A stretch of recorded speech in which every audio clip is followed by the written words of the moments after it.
Good evening, everybody. Welcome back to the Game Changer Speaker Series at the American Center in Moscow. I'm your moderator, Joshua Peck. The U.S. sports landscape is entering a decade-long period of growth, headlined by the 2026 World Cup and two Olympic Games. The industry will be defining itself before a global and domestic audience. How can American sports leaders balance commercial growth with community roots? How does the history of sport in America inform the present? And who will drive the storylines of the future? It is our absolute pleasure today to welcome Katrina Adams to the American Center in Moscow. A pioneer in many regards, Katrina brings a wealth of experience as the first former player and the first African American woman to lead the U.S. Tennis Association, serving as chair and president from 2015 to 2018. She's a former WTA Tour player of 12 years, winning 20 doubles titles, and was elected honorary life vice president of the International Tennis Federation after serving 8 years as vice president. Katrina has also chaired the Billie Jean King Cup Committee, the Advantage All Committee, and was a member of the International Tennis Hall of Fame Executive Board, and is also a global speaker, commentator, and the author of the book, Own the Arena. She joins us today to discuss her unique path through the highest levels of tennis and the importance of investing in the grassroots of sport and what it means to own the arena. Katrina, welcome to American Center in Moscow. Thank you, Josh. Thank you for having me. Excited to be here today. All right, well, let's start all the way to the very beginning. I would love to know, what was the tennis scene like in Chicago when you first started playing? Well, I started playing in 1975. So in the 70s, it was the baby boomer era here in the US, and tennis was everywhere, in particular in the public parks. So I actually started in the public park, Garfield Park, and I was 6 years of age, and I was kind of a tag along sister. So with my brothers that were in a program that summer. But the beauty of it was that I was able to meet so many people that got behind me and wanted to support me, that tennis was everywhere. So no matter which park you went to, you could always find somebody to play with as I developed and got better. But it was exciting times in the mid 70s. And, one of my interests of joining the sport or continuing was that it was also the summer that Arthur Ashe won Wimbledon, and I got to see it on television. And so that kind of sparked me into saying, "Hey, I can do that and be on television." So that's what it was like back in the 70s. That's special. Were your brothers any good? No, they didn't like the sport, so it was kind of a activity for the summer through this organization, one of the Boys and Girls Clubs that we were members at. Yeah. So they had to do it. And so as soon as the summer was over, they hated it and it did not Yeah. continue, but yet I did. Yeah. So who then was the first person to really notice you? You were actually pretty good at tennis. Well, there were two coaches for the program that summer. One, a gentleman by the name of Tony Fox, and the other one by the name of Kim Williams. And Kim was a medical school student at the University of Chicago, but an avid tennis player. And, that was his way of kind of giving back that summer. But Tony Fox was the one that thought I had the talent uh, and saw that I had the drive and to persevere, and got permission from my parents to continue to work with me during the school year, like once on the weekends.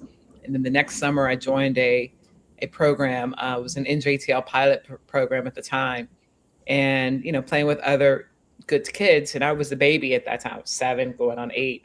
Um, but I had a blast. I loved the sport, and but he was really the one that inspired and encouraged me to continue. That's amazing. I love hearing that. I've actually been a coach myself for hockey, so not tennis, but I love those interactions when kid feels like somebody's noticing you for that first time. Now, when your parents were talking to him, what convinced them to let you start playing tennis at this higher level? I know the first intention was for your brothers to do it. Then they had to commit to road trips, to tournaments. What was that decision like, and how did that play out? Well, they knew that I was self-driven and self-motivated because, as I mentioned, I was a tag-along sister. I was too young for the program. The program was 9 to 18-year-olds. So I Oh, wow. literally had to sit outside the fence for 2 weeks and beg my way into the program. Nagging my parents and the coaches until they finally gave in to me. I'm a Sure. Leo, so and so they knew early on that I had the desire and the passion, and then obviously when I continued to play, I had the talent, and so that was kind of how I convinced my parents, and the coach at the time was very trustworthy and showed his commitment to helping me learn the sport better and get to a higher level. Sure. Are there any memories that you have from those early days of road trips around the country? Well, we drove everywhere. Yeah. So I started in 1975. My first tournament was in August of 76 in New Orleans, and it was the ATA Nationals, which is the American Tennis Association. It's the oldest Black tennis organization in the country. It's where Althea Gibson and Arthur Ashe and Zena Garrison, Lori McNeil, everyone who got their start in competing. And so we drove down to New Orleans and I played in that tournament, 10 and unders, and got to the finals. I think I won 3 matches and then lost in the finals.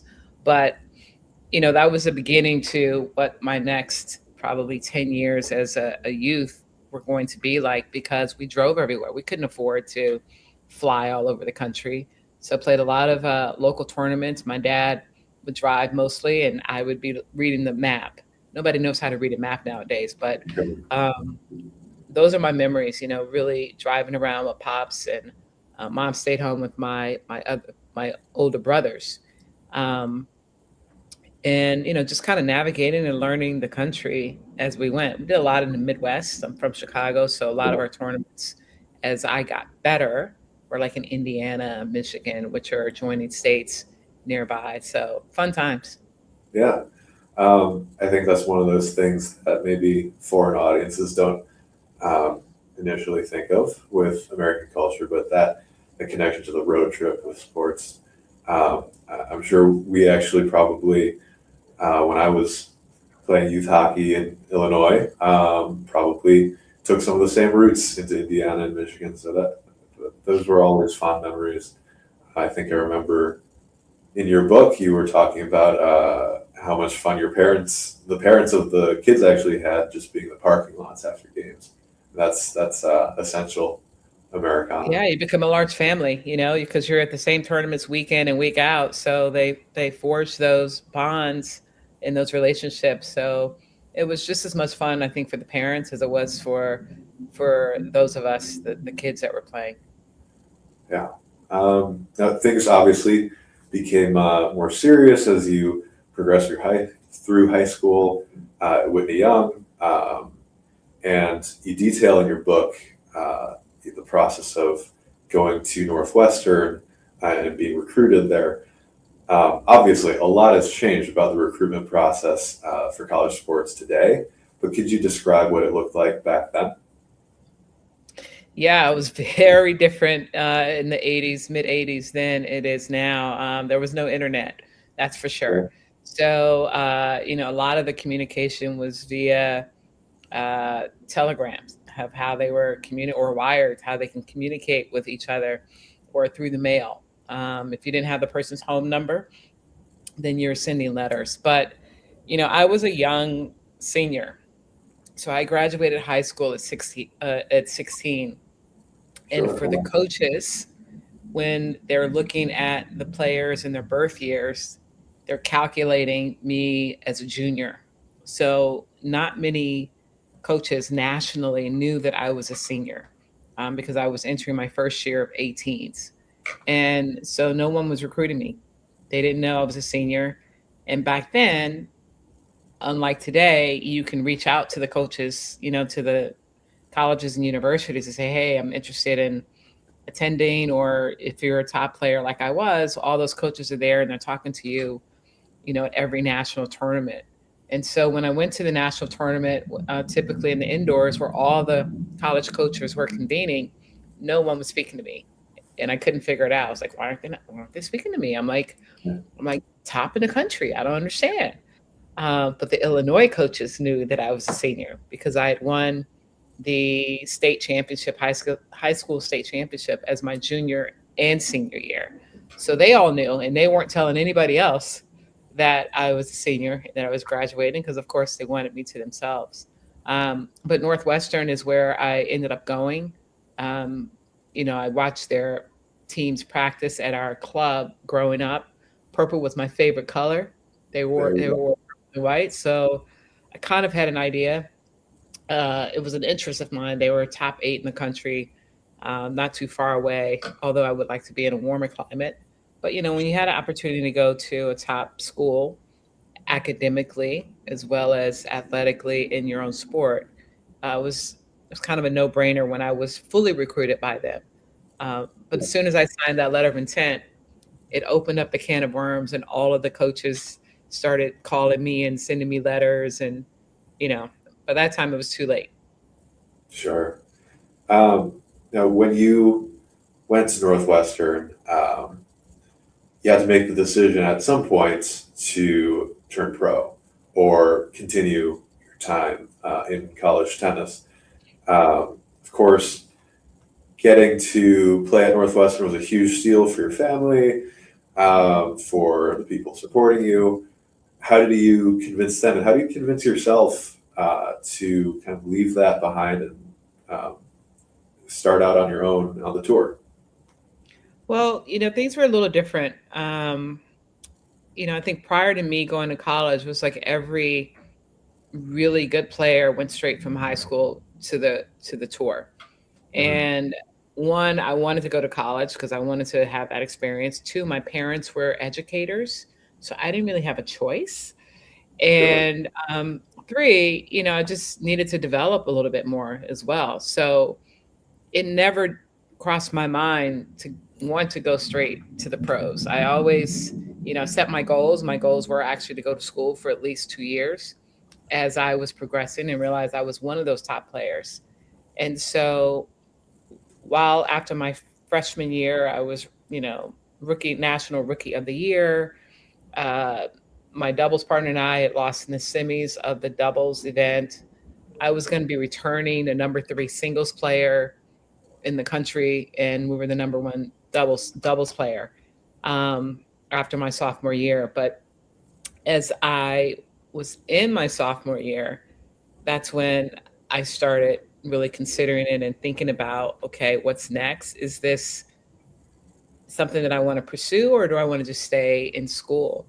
And I think what really helped make the decision is that my coach said I was ready. She thought I was going to leave her after my freshman year to go sure, pursue the tour, and I didn't. I did not. And so, early in my uh, second semester, second quarter of school, I had made the decision that that's what I would do. But what I didn't know is, hey, I'm used to competing all summer long, week in and week out. In college, you're playing every weekend, every other weekend. I didn't know if I wanted to really endure that week in and week out, for months at a time.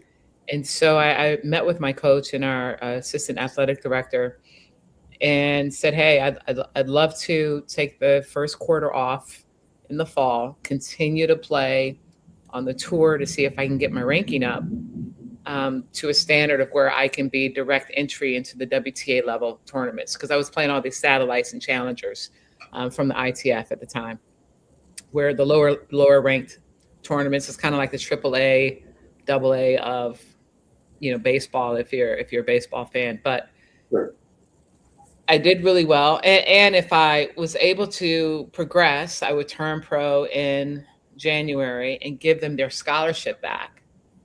But if I didn't like it, I was going to keep my scholarship and finish school. So I played as an amateur, meaning I couldn't accept any prize money that I had earned unless it covered my expenses. Anything above that, you could not accept to keep your amateur status. So that's what I did. And I did really well. I ended up getting direct entry into the Australian Open. You find that out like 6 weeks before. So mid December, I found out I was going to be direct entry into the Australian Open, and made the call to my coach and the athletic director to let him know they could have their scholarship back and thank you very much. But I'll be there to support them. And then in January of 1988, I turned pro. That's amazing. Sounds like a lot of sort of feeling out the process on your own. And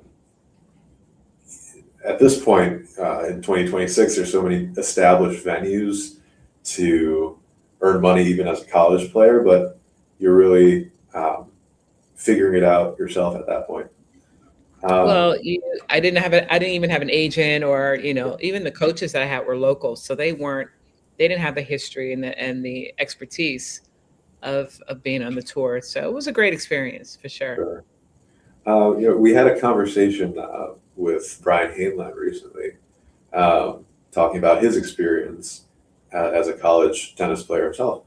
And I actually maybe want to ask you the same thing that I asked him was, do you think you could have had that same experience in college sports, in college tennis, today, if you were an athlete today versus back then, and if you would have taken away some of those same lessons from sport? Well, the lessons that you're learning in sport, absolutely. I mean, you learn those lessons from a very early age. About discipline, about dedication, about commitment, perseverance. Deal how to deal with adversity. I mean, these are life skills that we take through us beyond the sport, right? So I think any sport and Right. any athlete kind of gets that training. And so I think in today's era of athletes, they're working, in my opinion, probably 5 times as hard because of all of the resources that they have in understanding the fitness level, the nutrition level, etc. And the game has just evolved so much more physically, but mentally, it's the same level. So I think if I was that athlete today, I still would have had the talent and wherewithal to do what I did, and I probably still would have gone to college try to get better, because I would have understood that that was a pathway uh, to still becoming a professional tennis player and playing with the best of the best in school while getting that education. Yeah, that's a great insight. And we're seeing so many of these young players make big names for themselves so quickly. I mean, the French Open, that's happening right now. So I appreciate you sharing that. In your first years on tour, what surprised you the most when you were traveling abroad? Um, I guess yeah, that first experience of everything is pretty eye opening and exciting at the same time, right? So, unlike here in the U.S., when we're going from state to state, we're still in the U.S. and everybody's speaking the same Yeah, language, maybe a different dialect if you go sure. south or northeast, with the accent. But you know, when I was on tour, going from city to city was going from country to country. Yeah, And so you're in a different country, every week, a different language, different foods. And so those are the some major experiences that I had. I was always used to traveling, and I was very, a strong independent person. So I never really got homesick so much. I was traveling with my doubles partner on tour mostly, which was Zena Garrison, who was a top 10 player at the time, who also, her highest ranking became number four, but at least had somebody that was kind of showing me the ropes. And so I was very lucky in that regard. I didn't just step out there and have no clue as to what to do or what to expect. sure. You mentioned it briefly there about food in your travels. And stepping away from sport a little bit, in your book, you detail a few times where food plays a big role in bringing people together on the tour. Do you have any memories you could share of those moments on the periphery of tennis competition where food really played a role? Yeah, I mean, where's the conversation? It's at the dinner table, right, or at restaurants. Early in my career, going to Australia, I was able to kind of fall into the pack of these couple families that would always host a dinner. They were hosting it for Zena Garrison, Lori McNeil, and some other players from the U.S. And so I was a part of that group. And, these family meals outside, maybe 20 minutes outside of the city, if you will. Yeah. But at least it gave you a sense of being in a home and where you could relax. And, these one was an Italian family who truly cooked an Italian meal where you started with pasta, and I didn't realize that the pasta was just a starter, and I ate too much of it to start, and so therefore I was stuffed by the time all the other food came out. It's Um, carbo loaded.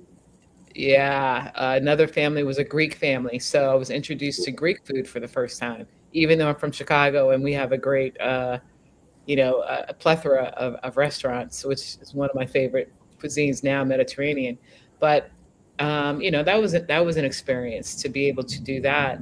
My mom, when we had the Virginia Slims of Chicago, would cook a meal, and I would invite several players to come over, and they would hang out at the house, for a few hours to kind of get away from that. So food was always a place of belonging. Wimbledon, we always had our we call Soul Food Sundays, where all the black players kind of got together and cooked the food and invited all the other players for camaraderie, because there were so few of us out there.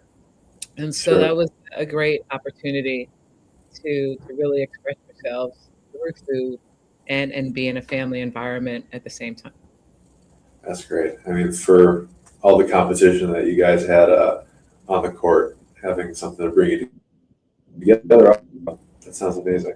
Uh, so, what are some lessons from those playing days, from your time on tour, that really guided that pivots you made to management?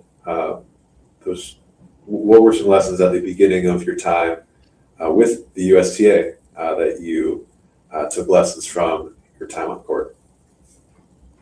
Well, I think first and foremost is understanding time management, right? So, and that goes back to more so practicing indoors in Chicago, where you only had an hour or 2 hours and you had to get the best out of it. So you needed to put your best foot forward as soon as you stepped on the court.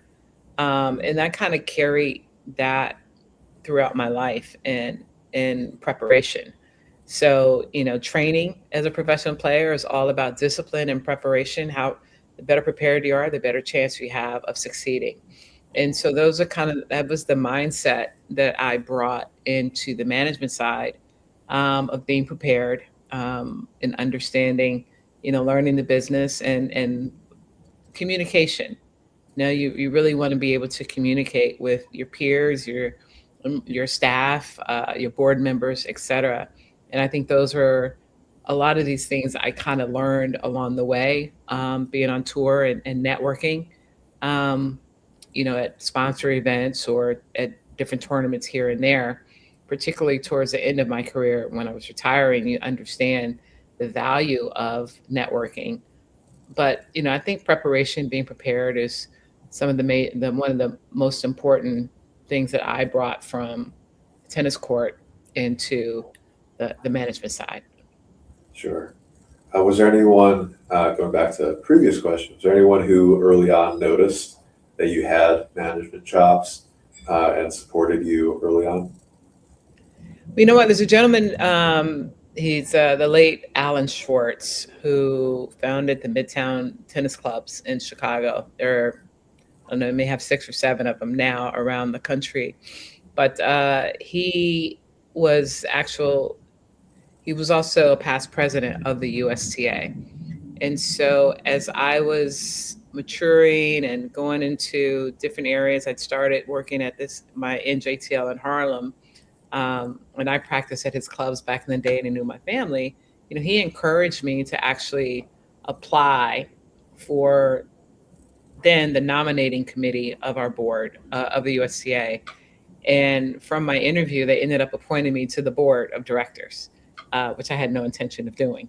So, that was someone that really got behind me, pushed me, uh, mentored me. The late David Dinkins was a huge mentor of mine, particularly once I joined the USA board and how to navigate a board, how to, understand what it means, the roles of that board. I had been on boards before, the WTA board, WTA Players Board, and the tour, but coming into a national governing body was a different level of understanding, a different level of preparation, et cetera. So I would say Alan was that key person on the business side and guided me towards the management. So, under your leadership at the USTA, when you actually became president of the organization, there are a couple projects that really focused on like opening the national campus, transforming the Billy Green King National Tennis Center. Why did you focus on these specifically? Well, I mean, it was an organization, as a board, you're making these decisions as to what's best for uh, US tennis. And so from the National Tennis Center, which is where we host the US Open, uh, this transformation was something that has been in the works for many years. We've been trying to figure out how to put a roof over Arthur Ashe Stadium, because we had, I don't know, four finals in a row that basically got rained out and were moved to Monday. So that was something that had been in the works for many years. My predecessor, Dave Haggerty, uh, he was the USTA president and now the president of the International Tennis Federation. uh, it really, that roof started under him, under his tenure. And so, all of the work that you don't get to see, the underground work, et cetera, was started by him. And then my term, I was able to come in and finish it. So everything is about a team. Uh, I look at our entire staff at the USCA as being that team, and my board, of course. And so those were the initiatives that I got to lead during my tenure. And then our USTA National Campus, which is in Orlando at Lake Nona, was also another vision that we had. And I was fortunate enough to be able to be there from the start and finish of that project. So, Sure. it's about developing tennis in America. And to be able to have a facility like that, at the time it was 100 courts. They're expanding now, believe it or not. But we have tennis, we have pickleball there, they have padel courts, etc. But it's really a community that not only the local people can come to, but people really travel from around the country. We have a lot of tournaments there, from juniors through seniors, and but it's about what can we do to continue to develop talent and inspire the next generation.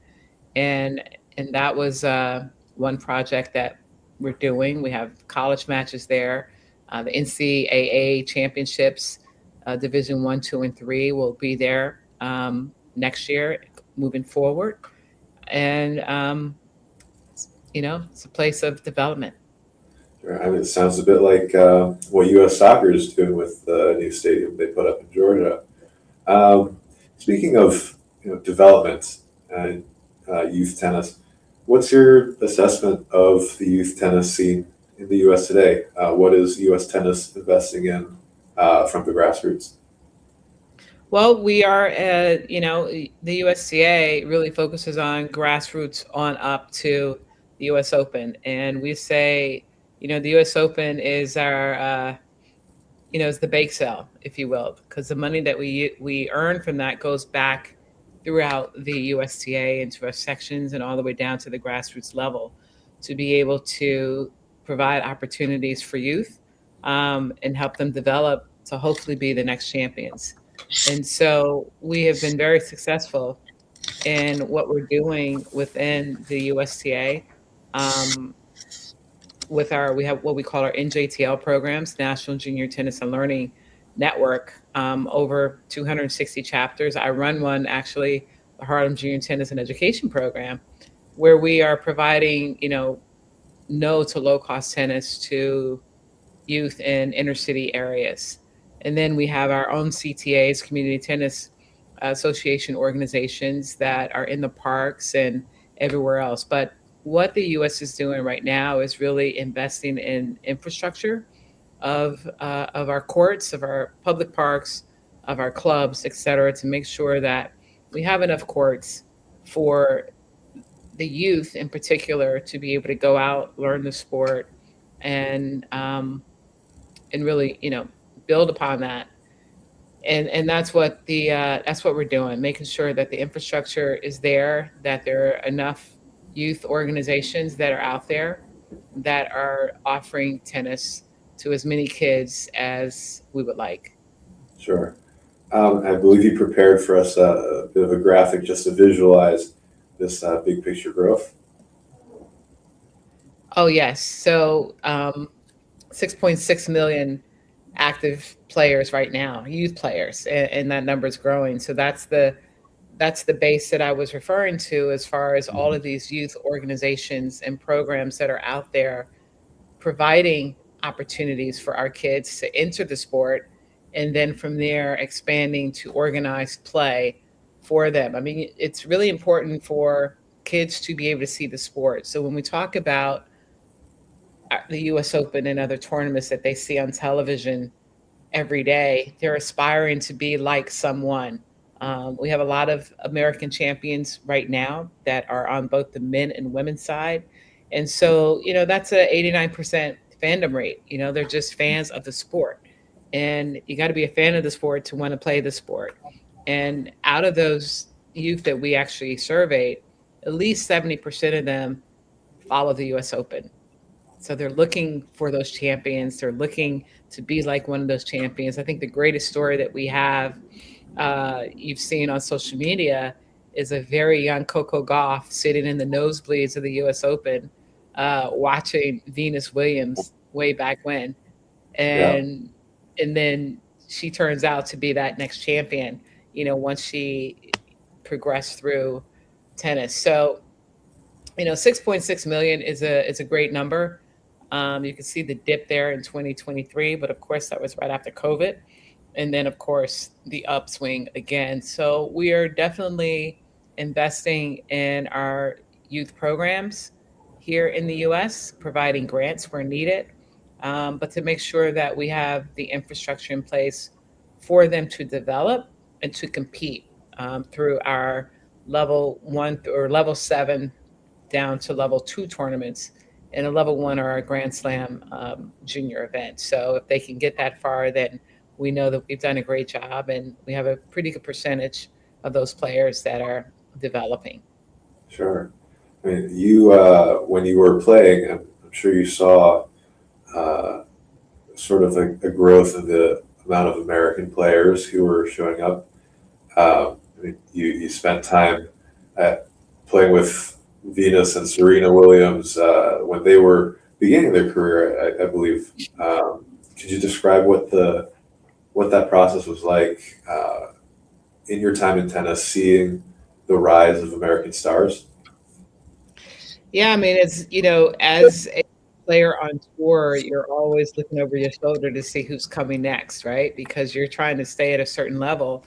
And the older you get, the better the younger players are getting, right? And so I always say my last singles match on tour was against this young, brash 17-year-old who kicked my butt, and that was Serena Williams. So it was at that time, I was like, oh, it's time to go. Balls were flying left and right. And I ended up only playing doubles for my final 2 years of my career. But I also got to play against Venus and Serena in doubles.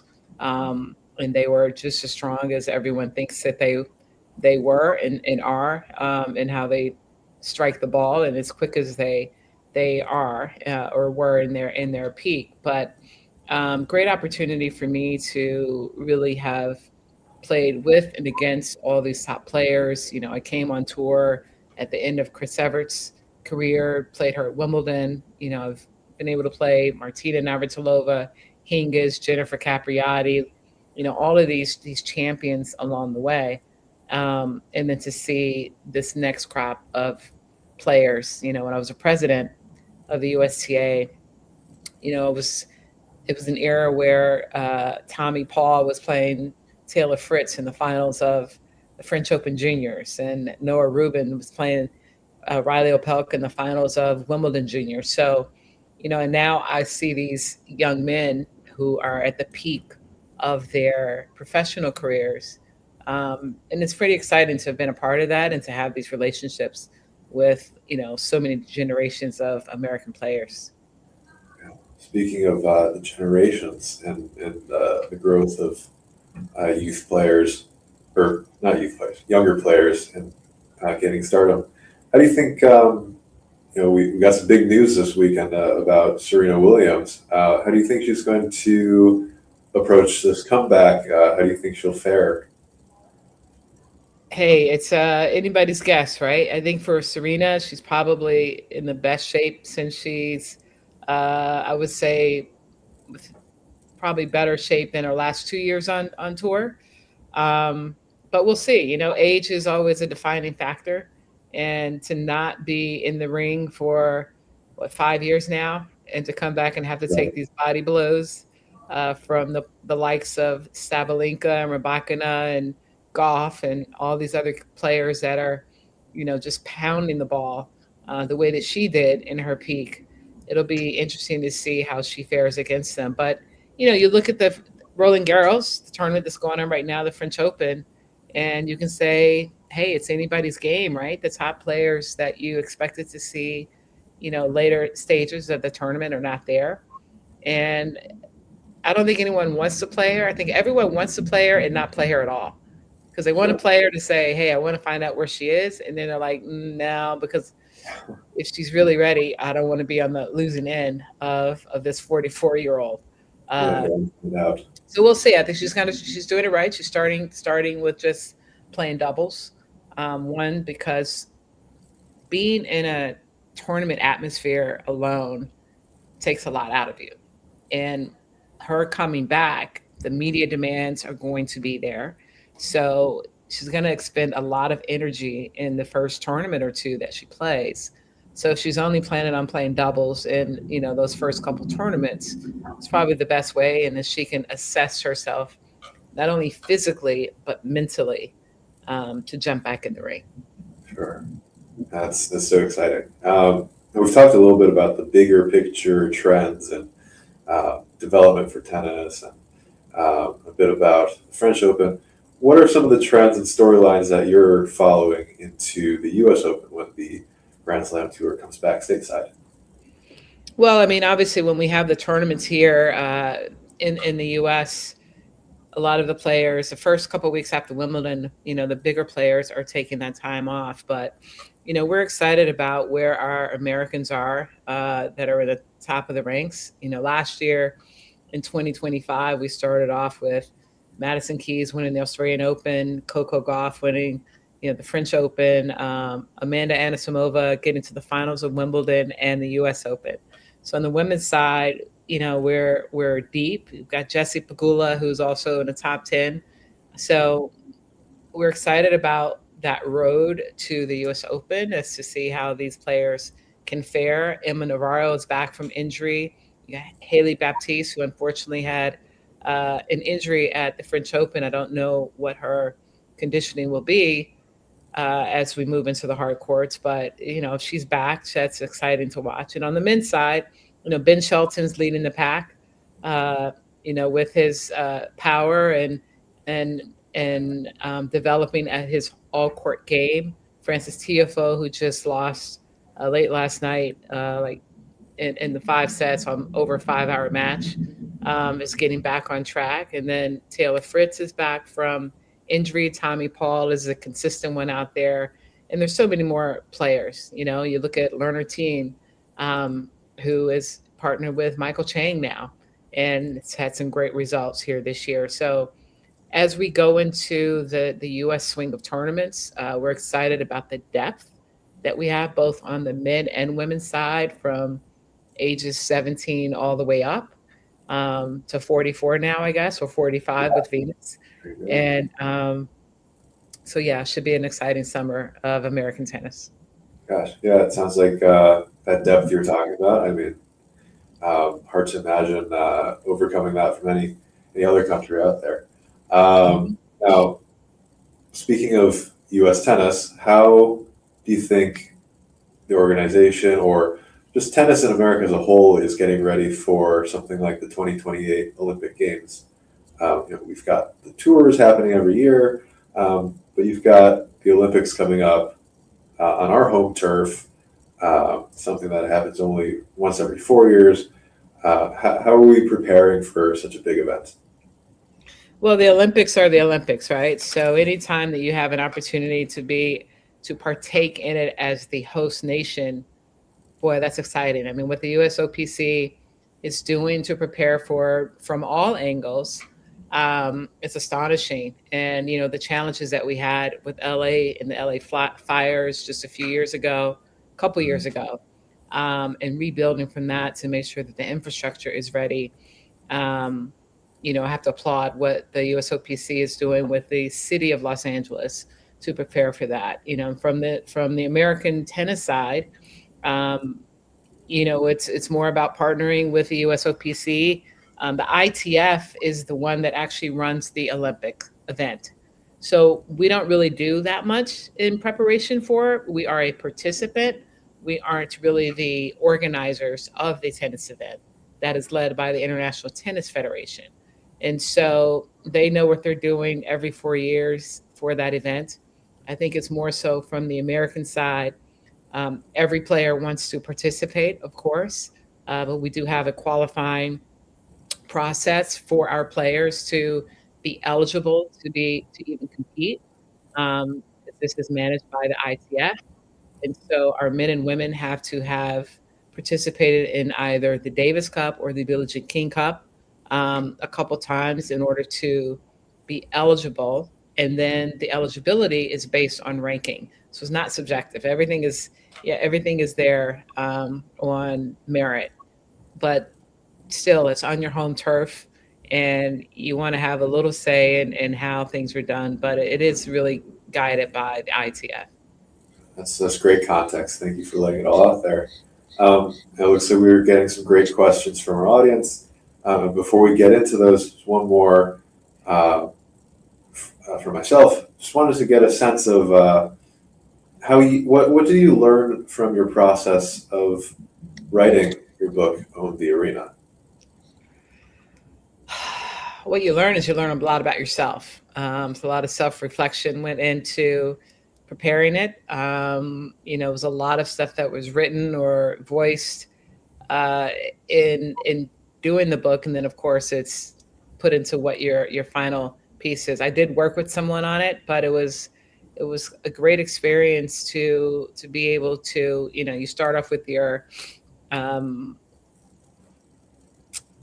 and your process of what you're going to talk about, right? And kind of naming chapters, and the names of the chapters are changed as the content comes out. So I think we started off with maybe 15 chapters and condensed it down to 12. Which meaning you're eliminating a lot of content in the process. But for me, it was more about self reflection and understanding where I wanted to go. It's meant to be a leadership book Yeah, based on my life's experiences. So own the arena, get in ahead, making a difference and succeeding as the only one. Because I was often the only woman in the room, in the boardroom, or the only person of color. And sure. and so in that being in those positions, I felt that it was important for me to kind of share my experience and to guide others who might be the only one, even if you're the only male in a room. How you react, what's the preparation for that, and I really focused on owning your voice, owning your identity, and owning your courage in anything you do in life. Because if you don't speak up, you're not heard, and you're not able to share your vision, your goals, and your thoughts. But you have to be courageous to do that in certain audiences, because oftentimes, we may feel like we're inferior in a lot of situations, but everyone deserves to be heard. Um, but it's how do you present that opportunity to be heard? That's that's amazing. Love the focus on ownership, own your arena. Um, Hopefully, we'll be able to do that in LA 28. Absolutely, from all levels. Yeah. All right, let's get into some of these audience questions here. Okay. First one I see. Looking back on your playing career, what match or moment stands out the most? Well, I would probably say in my rookie year, I got to the fourth round of Wimbledon and played Chris Evert. I started off playing with the Chris Evert racket. And so now here I am on the other side of the net from this great champion, who I think was probably still number 3 or 4 in the world at that time. I think she retired the next year in '89. But, to be able to play a champion like Chris. That was the first um, former number one, someone that we idolized here in the US. I started playing with a two-handed backhand because of her. I started off with a one hand. So that would be the most memorable match for me. I lost in 3 sets. And it was a great match. And then another top player in singles was either my first or second year. Maybe my second year was Helena Sukova, who I lost like 7-6 in the third. So there's a few matches that stand out. Unfortunately, they're all losses. Uh, but some of the wins you do remember. I mean, some of my greatest wins in doubles was being able to beat the great Martina Navratilova and Pam Shriver a couple times in my career, and I got waxed a few times by them. But anytime that you can say that you beat one of the greatest or the greatest team of all time, was a treat. Sure. And this connects to one of our later questions, actually. I think there's a quote from your friend Billie Jean King about learning from losses, but was there a particular loss that taught you more than any victory? I would say from playing your doubles partner and your best friend, and at that time was Zena Garrison. We were playing at it was called the IGA Classic at the time in Oklahoma City, indoor tournament, and I was up a break in the third set and gained points and ended up losing that match.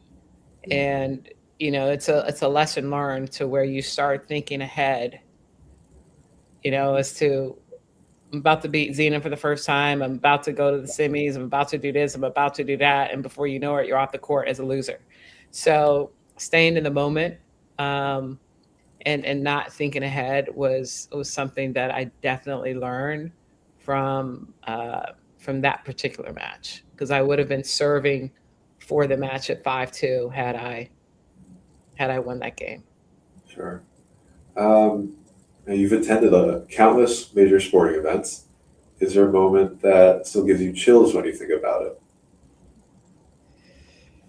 I have attended Olympics. Attended the Olympics in '96, and then again in '16 as an ITF vice president, which is a very much different experience than attending as a patron. Sure. So anytime you can hear the Olympic music, it warms your heart, your gives you goosebumps. I would say from other sporting events, all of our Grand Slams are very different. When you talk about the Australian Open, French Open, Wimbledon, and the US Open, I still get goosebumps when I walk on the grounds of Wimbledon in particular. There's so much history there. It's the oldest, and it's, you feel different. You stand up more upright when you walk into the grounds of the All England Lawn Tennis Club. Sure. And of course, the U.S. Open, because we're just loud. We're loud. We're excited. We have a lot of energy, and nothing, in my opinion, exceeds the energy that comes from the U.S. Open day in and day out. And I've been to Super Bowls. I've been to NBA Finals. I've been to a lot of arenas. But the arena at the U.S. Open definitely, for me, is the most exciting one. Yeah, and you would know from your time as leader, they'll let you know how you feel. So that's definitely that is true. You will hear from New Yorkers in particular. Absolutely. Let's go to this question here. Actually, these next two sort of connect. What progress are you most proud of seeing for women athletes? And what are some rising female leaders in sports that people should know about? Wow, I'm so excited about where women's sports as a whole is right now. So many opportunities for these young ladies to continue to pursue a professional career in pretty much every sport. When I was growing up, it was tennis, and then basketball came along or came back. But now you have we added professional women's hockey league here in the U.S. A couple years ago, and to see the growth of that. So what I'm excited about is that these young girls can dream even bigger because there's so many more opportunities and options for them to uh, play sports and choose a sport that they really enjoy, not choose a sport because that's the only pathway to potentially a professional career. And the other excitement about it is just seeing the fan base of all of these sports, where all of these arenas are packed, and to see the sponsorship and TV deals that are now pouring into women's sports besides tennis. So that excites me. Sure. Um, Gosh, is there anyone, just for me personally, is there anyone who you interact with now that you get starstruck by, or when was the last time you got starstruck?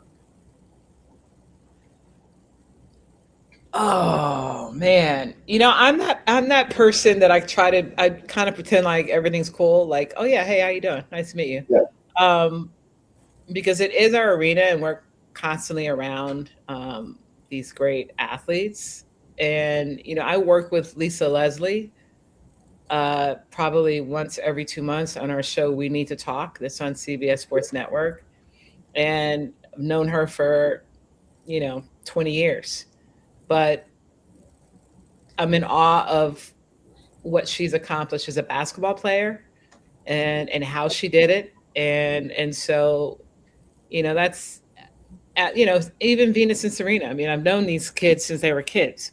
I mean, I've yeah, known these women since they were kids. And you just kind of like, wow, that's pretty awesome. But um, I think our athletes are the people that I really admire because I know all the hard work that's gone into it, the dedication and the sacrifices that they've all made. Not that other professionals have not sacrificed the same. I don't know I don't know their path. I haven't experienced it, but because I've experienced what it is to be an athlete, to be the very best, mhm, uh, those are the people that I admire the most. yeah. Yeah, I mean, you brought it up briefly about new opportunities for women to, as you started including the women's hockey league. Just seeing the stardom that these women captured in Milan, I think that's translated so well back home. I just can only imagine all the young kids, the young women who are playing sports in the U.S. now, who are getting that starstruck feeling, and that's got to be something really special to just even be able to see when you're a kid, just like you were when you saw Arthur Ashe win on TV when you were 6. Yeah, So exactly. And I would say, the only other person, and she's a dear friend of mine, is but any and every time you see Billie Jean King, you just have to like bow down, because yes, of what she's accomplished, what she stands for, what she represents. The woman got her BA 2 weeks ago at age 30, yeah, 83. So, I mean, come on now, right? How can you not be in awe of someone who's constantly learning and finding ways to get better herself mhm, while preaching and sharing, those nuggets of what it takes to be the best.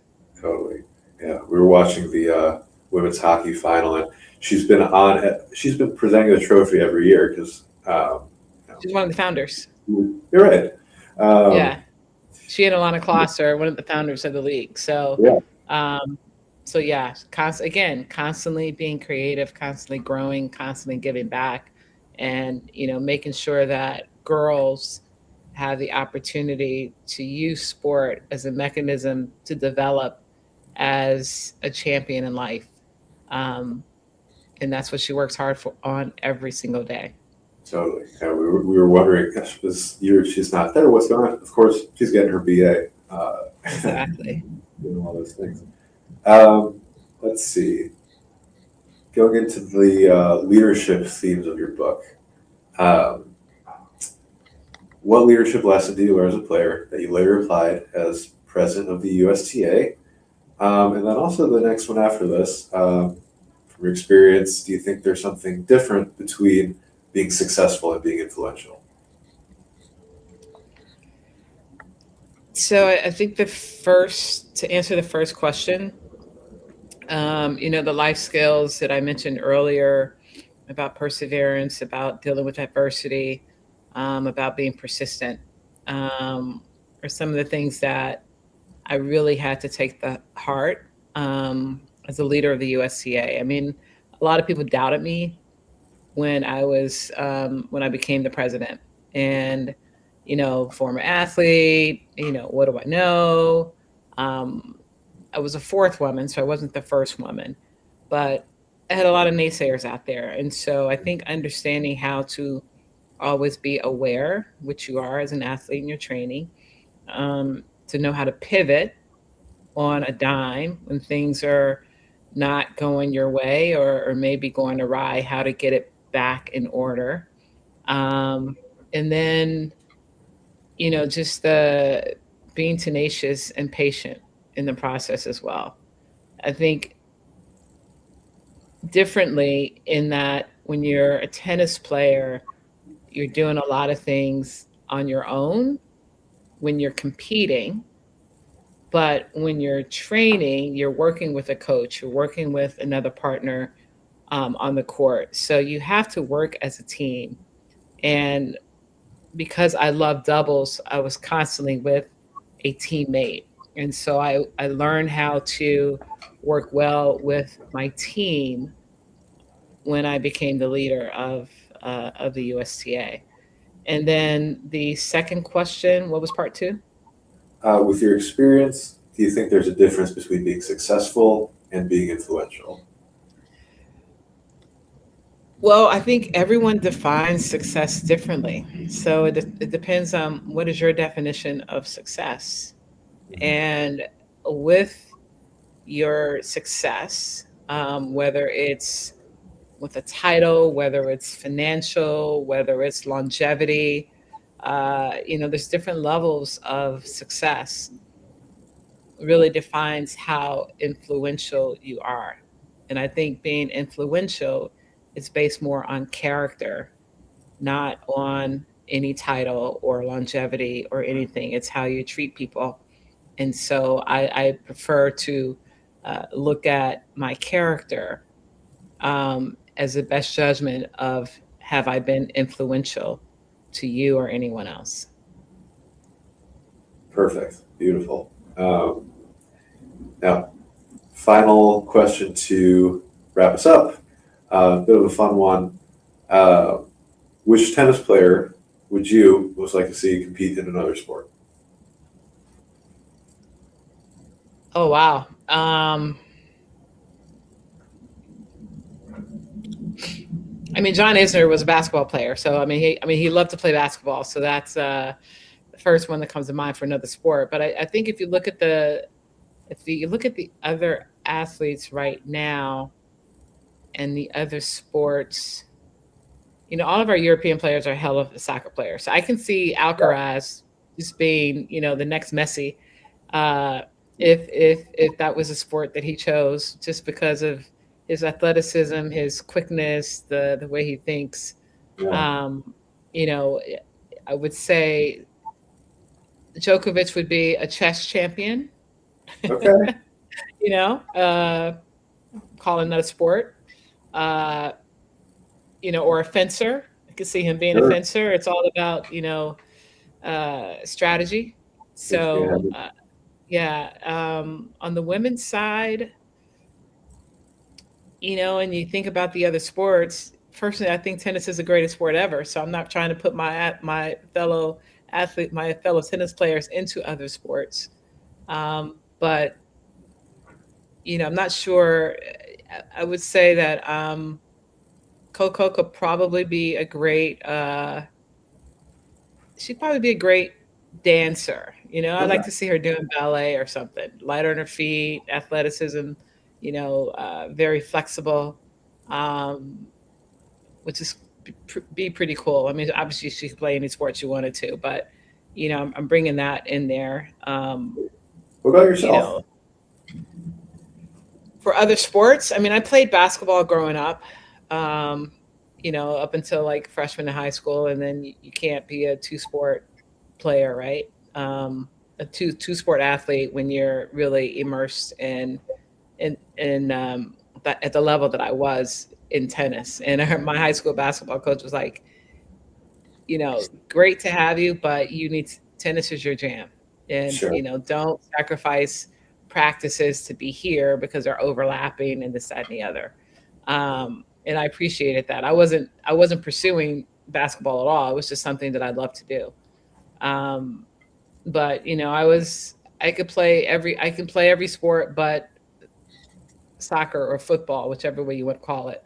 But Sure. I played softball, basketball, football, growing up, and put me in any sport, I'll go out and do well. Sounds good. Yeah, that sounds like the mark of a good coach there. And I definitely say, from having read through your book, got some great coaching myself, and I could not recommend it enough to the folks in our audience. It's Own the Arena by Katrina Adams. Katrina, you've been so generous with your time, and would love to ask you 20 more questions. But now is time for us.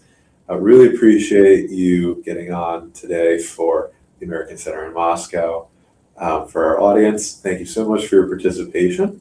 Our next event will be on June 22nd. We'll have a speaker announced for that soon. That's for our FIFA World Cup speaker series.